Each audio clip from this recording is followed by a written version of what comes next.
여러분 안녕하십니까. 상가, 점포, 프랜차이즈에 대한 모든 것 창업원입니다. 안중훈 팀장님을 모셨습니다. 반갑습니다. 네, 안녕하세요. 안녕하세요. 저는 KSS의 창업원 안중훈 팀장입니다. 프랜차이즈 점포 개발, 인큐베이팅, 양도 양수 등등 프랜차이즈 관련된 업무는 다방면으로 진행을 하고 있고요. 점포 개발은 이제 신규 오픈 관련된 건이고요. 본인이 이제 노브랜드 버거를 갖다가 신규로 오픈을 하고 싶다거나 지금 현재 운영되는 메가커피를 양도를 받고 싶다라거나 뭐 여러 가지 니즈들이 있으세요. 프랜차이즈에 네. 신규 오픈을 도와주기도 하고 양도 양수도 진행을 해주기도 하고 네네. 상권 분석을 해가지고 성공할 수 있는 그런 창업을 이끌어주는. 그렇죠. 본인들이 이제 뭐 가업으로 운영하시던 매장이 있으실 수도 있고 개인점으로 오픈을 하셨는데 굉장히 장사가 잘 되는 매장들이 있으실 수도 있어요. 본인이 이제 프랜차이즈 사업을 하고 싶은데 뭐 어떻게 해야 될지 굉장히 막막할 수도 있는 거거든요.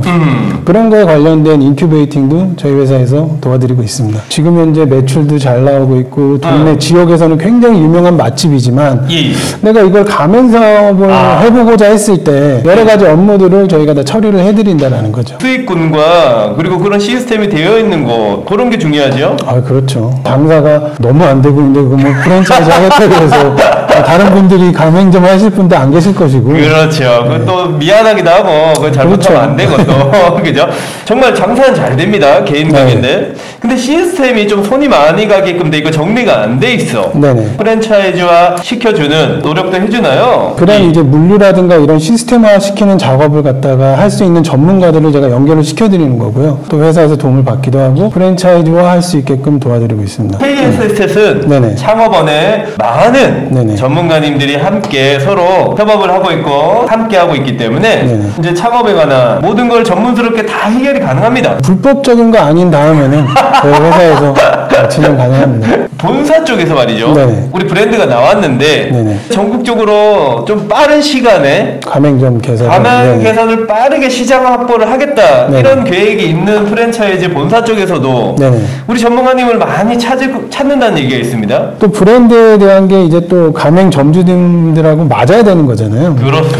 지금 현재 운영되는 아이템이라든가 현재 운영되는 직영점들 구조라든가 시스템들이 굉장히 잘 되어 있다고 한다면 고객을 미팅하면서 가맹점을 개설할 수 있는 것들에 대한 역량은 저희 회사가 굉장히 뛰어난 분들이 많기 때문에요. 충분히 진행이 가능합니다. 코로나 때는 전반적으로 매출이 굉장히 하락이 되어 있다 보니까 양도 양수를 희망하시는 고객들이 조금 많았던 건 사실이에요. 신규 오픈보다는. 지금 현재도 약간 그런 추세긴 한데 신규 오픈이나 양도 양수나 비슷하다고 보여집니다. 어찌됐건 내가 자영업을 하고 창업시장에 뛰어들 생각이시라면 지금 들어가시는 게 그래도 제일 적절하지 않나. 신규 오픈도 지금 들어가는 게 맞다고 저는 생각을 하고 있고요. 양도 양수도 코로나가 진정되면 진정될수록 권리금은 더 높아진다. 매출도 높아지겠지만 권리금도 높아진다. 지금 들어가는 게 맞는 선택이다.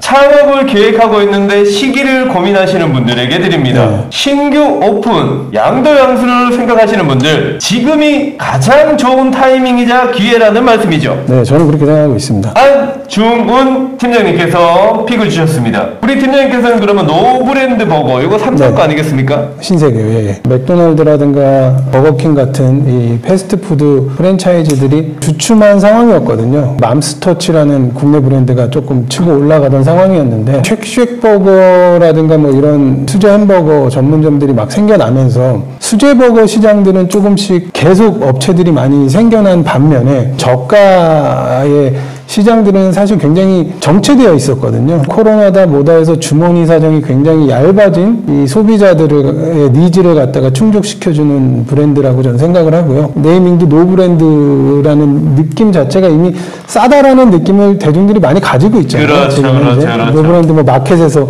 뭐 구매하면서 느꼈던 그러면서 실제로 가서 먹어도 한 5,000원이면은 햄버거랑 콜라를 먹을 수 있게끔 가격이 세팅이 되어 있으니까요. 30, 40대 직장인들한테는 충분히 매력적인 브랜드고 창업 아이템이다. 노 브랜드. 브랜드가 없다는 뜻이잖아요. 네네. 이 노 브랜드 자체를 브랜드화 시켜서 마트를 성공시키고 패스트푸드점 그쪽 업계에도 노 브랜드 그대로 브랜드화 시키는 이런 전략이 상식을 뛰어넘는 뒤집어버리는 어떤 그런 마케팅이 아닌가 싶어서 놀랍습니다. 마케팅의 승리죠. 프랜차이즈 사업을 하고 하고 싶다면 안중훈 팀장님께 연락을 드리면 조금 자세하고 깊게 현실적으로 이렇게 좀 도움을 받을 수 있나요? 과연 어느 자리에서 노브랜드 버거를 오픈시켜야 어느 상권에서 어떤 조건으로? 네, 어떤 조건으로 어떤 입지를 선택해서 오픈하시냐가 포인트거든요, 사실은. 거기에 대한 도움을 제가 드릴 수 있는 거죠. 데이터를 토대로 노브랜드 버거가 성공할 수 있는 상권과 입지를 컨택을 해드린다라는 거죠. KSS의 창업 전문가, 입지, 상권 분석. 오늘의 본 주제가 이거죠. 노브랜드를 하더라도 어느 자리에서 하느냐, 이것이 중요하다. 네네. 반대로 본다면 굳이 노브랜드가 아니더라도 네네. 자리 좋은 곳은 뭘 갖다 놔도 된다. 이 상권을 분석함에 있어서 타깃층을 정확히 잡아야 되고 메리트 있는 입지를 선정을 해야만 사업을 하는 데 있어서 굉장히 중요한 포인트라는 거를, 그게 시작이죠. 거기서 이제 입지 선정은 또 두 번째 문제가 되겠죠. 소비자를 타겟하는 타겟팅인가요? 소비자를 타겟팅하는 타겟팅이 맞는 거고요. 오피스 상권이라고 하면은 뭐 흔히들 아시는 테헤란로, 여의도, 네. 상암, 광화문. 오피스 상권이니까 점심에 부대찌개 팔고 밤에 삼겹살 팔면 잘 되겠지라는 정도의 접근으로는 힘들다라는 말씀을 드리는 거고요. 그 오피스가 어떤가에 대한 타겟팅이 들어가야 된다는 거죠. 직장인들이라든가 주로 소비하고 있는 이 소비층들이 세대는 어떻고 여성 남성의 비율이라든가 뭐 이런 것들이 정확한 그 제 타겟을 알지 못하면 안 맞는다는 거죠. 안 맞죠. 젊은 감성의 아이템들이 먹힐 수 있는 오피스 상권은 또 따로 있는 거거든요. 하루 이틀 가서 그 상권을 본다고 알 수 있는 것들이 아니기 때문에 나와 있는 점포가 과연 이 점포가 메리트가 있는 건지 없는 건지에 대한 감도 애매한 것이고, 그렇다고 지역 부동산 뭐 얘기만 듣고선 그냥 뭐 덜컥 계약하기도 힘든 거다 보니까 저희 회사 같은 회사들이 존재를 하는 거고요. 일단 데이터를 가지고 있으니까요. 그 데이터를 토대로 해서 거기에 대한 타겟팅을 해드린다라는 거죠, 저희가. 아하. 상권에 대한 타겟팅, 그리고 입지에 대한 타겟팅을요. 그 깊이 있는 타겟팅을 보지 못하고 실패하는 경우들이 많다. 창업 전문가와의 상담을 꼭 하시기 바라겠습니다. 반찬 가게 프랜차이즈를 뭐 예를 들어서 네. 내가 가맹점을 한번 해보고 싶다라고 했을 때 보통 반찬 가게를 이용하시는 고객들은 40대, 50대 주부들, 60대까지 주부들이 타겟이 돼야 되는 거고, 주부들이 또 많이 이용하는 유명 프랜차이즈는 무엇이 있느냐. 파리바게트라든가 뚜레쥬르가 40, 50대 주부들이 많이 이용하는 유명 프랜차이즈다. 반찬 가게 입지를 선정을 한다고 했을 때는 파리바게트의 매출을 안다 그러면 굉장히 수월하겠죠. 경쟁력 있는 점포를 확보를 하면 입지 선정은 반찬 가게 오픈해서 반은 먹고 들어가는 거다. 전혀 생각지도 못했는데요. 자, 요즘 같을 때 더더욱 우리 상권과 입지 분석, 여러분들의 성공 창업을 위해서라도 꼭 전문가를 만나시기 바라겠습니다. 안중훈 전문가님이십니다.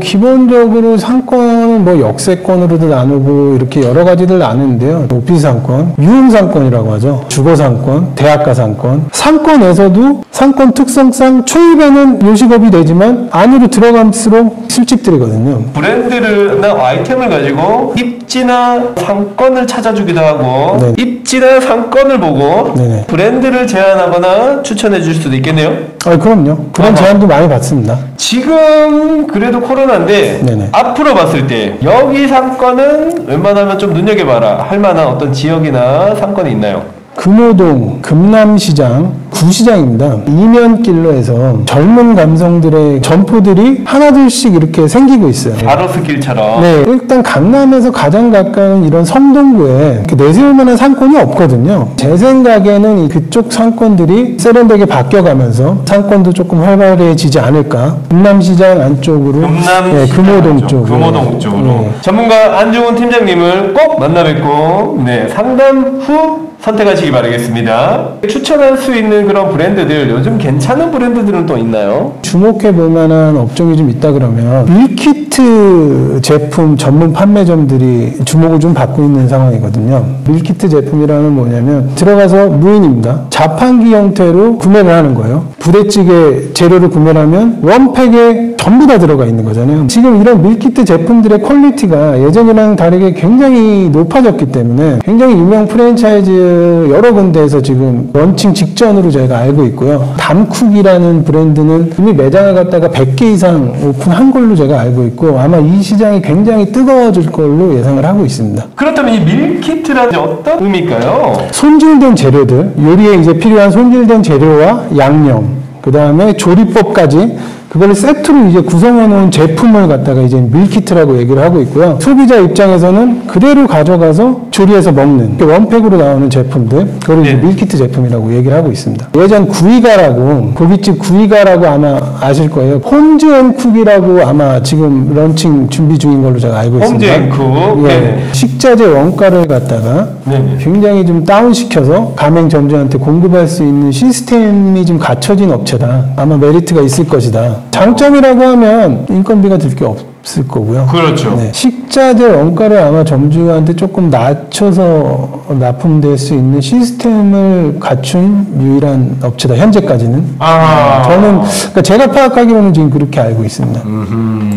홈즈앤쿡. 알겠습니다. 홈즈앤쿡 좋네요. 또 어떤 게 있나요? 시상권, 저상권에 담국이란 매장들이 몇 개 오픈하는 걸 보고 그 다음에 이제 관심을 갖기 시작한 거거든요. 밀키트 제품에 대해서. 몇 개월 사이에 한 100호점이 넘은 걸로 알고 있어요. 담국이요. 네네. 밀키트 시장은 곧 전쟁터가 되지 않을까. 지금 여기 나와 있는 제품들만 해도 3인분에 9,900원 써 있잖아요. 아, 3인분 9,900원이면 3인분에 9,900원에 사서 예. 집에 가서 닭도리탕을 부대찌개나 부대찌개가 지금 9,900원이고 9,900원, 뭐 안동찜닭이 이제 13,900원인데 찜닭이 야 이거 시켜 먹으면 35,000원이잖아요, 그죠? 그렇죠. 배달비 하면 4만 원 돈에다가 좋은 정보, 좋은 아이템, 담국이나 홈즈앤쿡이요. 홈즈앤쿡. 예. 이쪽도 우리 전문가님께서 그럼요. 안중은 전문가님께서 네네. 이렇게 봐주시나요? 아, 그럼요. 아하. 왜냐면 제가 아까 계속 눈이 말씀드리는 게 전쟁터가 될 확률이 높다라고 말씀을 드렸잖아요. 지금 밀키트 요 네. 시장이 그러니까 언젠가는 이겠지만 그랬을 때 가장 중요한 건 아니, 어느 점포에 어떻게 오픈시키느냐에 따라서 그렇죠. 매출을 좌지우지하는 문제이기 때문에요. 얘는 더더욱 그렇겠네요. 아, 그럼요. 그죠? 네. 서비스라는 부분이 빠져있기 때문에 그러니까 아마 밀키트 시장에서는 네. 입지의 중요성이 한 거의 80% 이상이네. 80%까지는 아니고 한 60% 정도 되고 예. 40%는 제품 퀄리티가 되겠죠. 제품 퀄리티가 되는. 아무리 해도 저 제품이 맛있다 그러면 그렇죠. 그건 어쩔 수 뭐 없는 어쩔 수 거고요. 없는 건데. 네. 입지에 대한 중요성이 굉장히 아마 부각될 만한 아이템이고요. 창업 비용이 아마 3천만 원 내외로 책정이 될 거예요. 소자본 중에 그렇죠. 초소자본이자 네네. 이게 오토로 돌아가는 어떤 그런 네, 시스템에다가 네. 그 아파트 상권이라든가 역세권, 퇴근 동선에 들어갔을 때 매출이 아마 더 높을 테니까 이제 그런 입지를 또 선정하는 것들이 그렇죠. 아마도 굉장히 좀 중요한 포인트가 될 것 같습니다. 제가 봤을 때는 또 네. 특수상권 쪽으로도 네. 빠르게 점령을 할 것 같습니다. 그런 밀키트 제품들이 굉장히 늘어나겠죠 아마. 마트 내에. 제가 봐도 지금 네. 어마어마하네요. 창업하시는 우리 예비 창업주분들, 자 이거는 앞서가는 정보입니다. 밀키트 아이템 사업 소자본 창업이죠. 네. 3천만 원 내외로 보고 있다고 합니다. 빨리 서두르십시오. 안중은 우리 전문가님이십니다. 창업에 관련된 것들이 지금 코로나 때문에 굉장히 많이 정체가 되어 있고 힘드실 걸로 제가 알고 있습니다. 하지만 지금이 기회라고, 지금이 타이밍이라고 생각을 하고 있고요. 지금 시작하셔서 꼭 성공하는 창업 되시기 바라겠습니다. 감사합니다. 안중은 전문가님이셨습니다. 자, 지금까지 창업 원